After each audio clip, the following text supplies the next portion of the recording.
Chico Camille, tozali na ba maman mibale, bazali ba corps en trans, maman Nicole Victorine, et puis na maman Nicole Isusu, ba Nicole mibale, alors ba uti kuna na territoire ya Bomongo,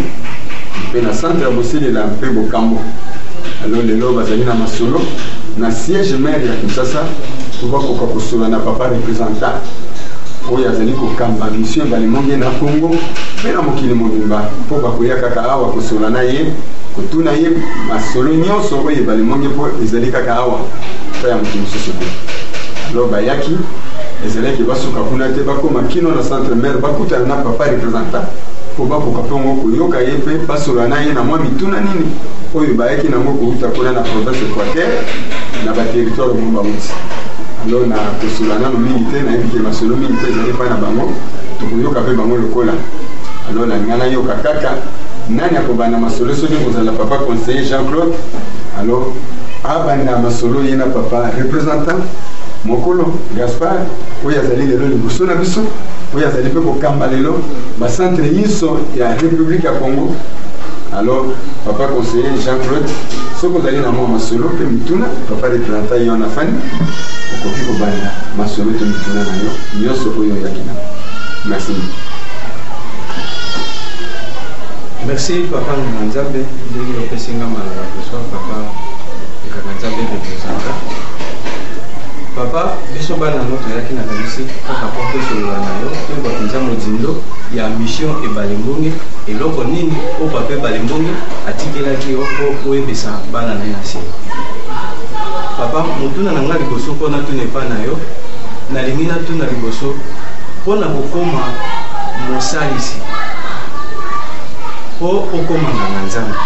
ba critère nini oyo penza esingeli ke moto akokisa ngo po akoma mosalisi po lobi akokoma na Nzambe.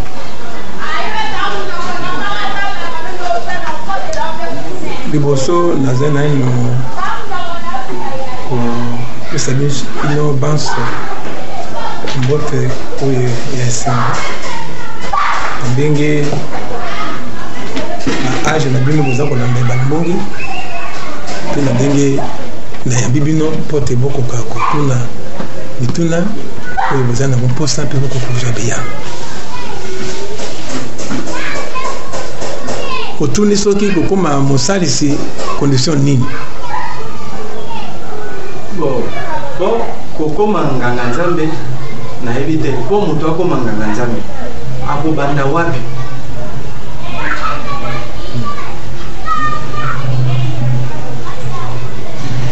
Ya liboso oyebi ke mission ebalembonge na ndenge boza déjà na kati na yango na ba centre oyo papa balembonge yabisaki biso ko ekofungwama yango moko na mutu mobimba pe na ndenge eza kofungwama ka na Bomongo na Congo pe pa biso kuna ba territoire eza kofungwama ka pe kuna na Kivu na Nord Kivu na Sud Kivu na Katanga pe pa biso. Mais yeba d'abord que moto nyonso oyo akoya na kati mission balembonge et balembonge apengi moto moko te akomondo na pa moko balembonge soko Nzambe atindi yete soko Nzambe apengi yete. Donc oyo akokoma nganga Nzambe d'abord ezali nani? Il faut Nzambe yango na kombo ya ye ntango soki balembonge oyo akamati na ntango ya suka ekolo Congo ekomi ya ye pe akamati peuple congolais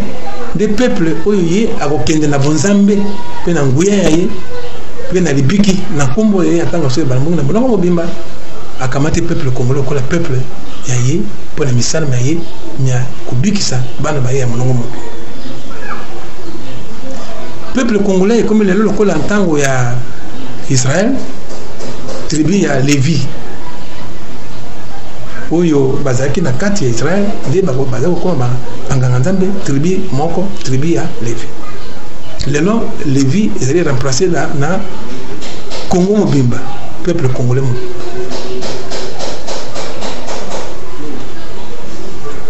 donc pour comme nganga nzambe esengi d'abord aux ala congolais de père et de mère 100% congolais première condition yango ya mibale on kamata engagement yako landa ibale mboke parce que alobi te bosala ya bonganga apesi yango na ba congolais donc pour na congolais 100% ezali devoir ya kokoma nganga ko bino so ezali wana soki na kati na bino bozali bino baso ba congolais de père et de mère donc 100% congolais ozana makoki ya kokoma nganga ote nzambe abongisa yango lisusu na kati ya makila ya congolais moko na moko oyo azali congolais 100% mère de mère et de père. Alors c'est première condition. Okipe kwa mbele hii deuxième condition.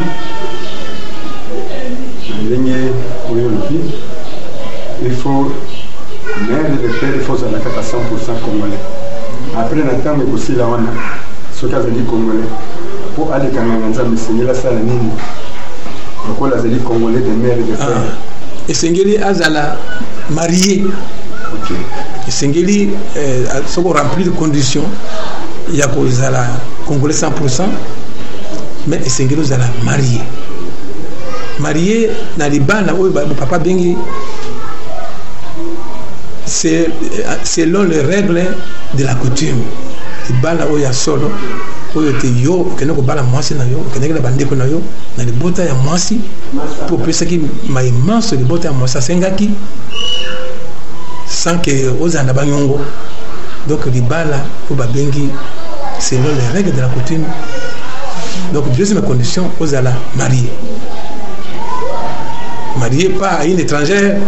mais à une congolaise 100% congolaise. C'est la deuxième condition à moi. Bon, merci papa. Au PC deux conditions. Pour ce qu'on a comportement. Mais la canicité na niveau yo comportement ya ngangazana. Mais c'est comme monene. C'est nganga nzambe akoki kozala mutu na bakisi na banganga ezali ka monene donc kozala moyibi ya koyebisaka bato ezali otuni mutu na moko monene mingi po ya lite ya ezaleli ya mone bambonge ezali monene mingi apoko ko répéter lite ya wana mobimba na yango wate parce que ezali na kati ya babante ndenge papa loba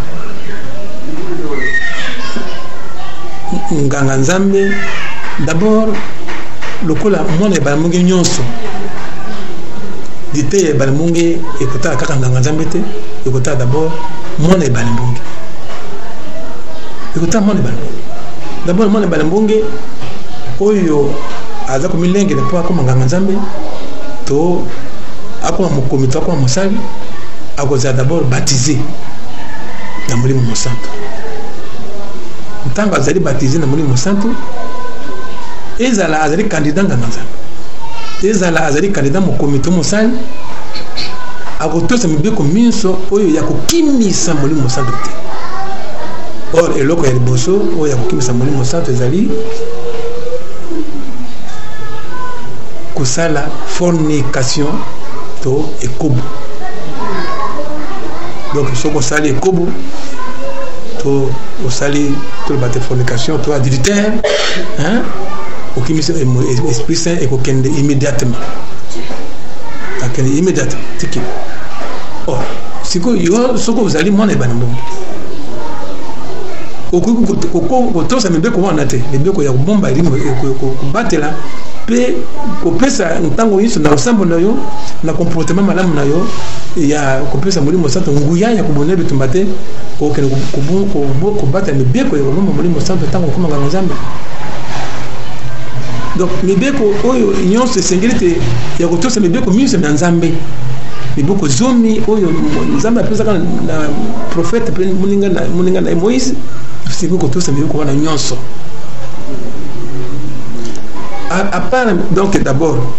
battre muri mo santo dans la mibeko nyonso zomi oyo Moïse oyo Nzambe apesaka na prophète Moïse pe mibeko misusu oyo nyonso te papier balonga apesa biso en tant que bana ya banambonge et encore en tant que nganga Nzambe ezama ka mususu oyo bana balongo ba yebite mais oyo banganga Nzambe basengeli ko batela oyo ko bomba puissance na bango ya bonga donc mibeko zalebe wala mibeko mususu oyo ko bomba yango ko bomba ko batela ko bomba ka banganga Nzambe ko yeba ngonde nasibu mais mibeko zalebe donc il faut que ozala moto oyo alingi penda Nzambe na kombo ya tango so banabonge po ya kotambola na discipline nyonso na harmonie na Nzambe tata mosalis donc mibeko ezali ebele soko to ba mibeko kaka oya ba commandement mibeko ya Lévitique 11 et Deutéronome 14 nyonso ezaka mibeko loka kolia mais nganga Nzambe mwana ba monga sola adempe ko keba na maloba na ye donc koloba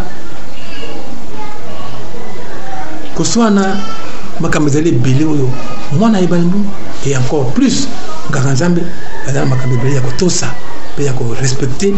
pe ko pesa ndakisa na bala wase banabonge ke yo wala denga Nzambe donc adana makamezali ya kubomba ya kotosa pote bana banabonge balanda ndakisa na ye.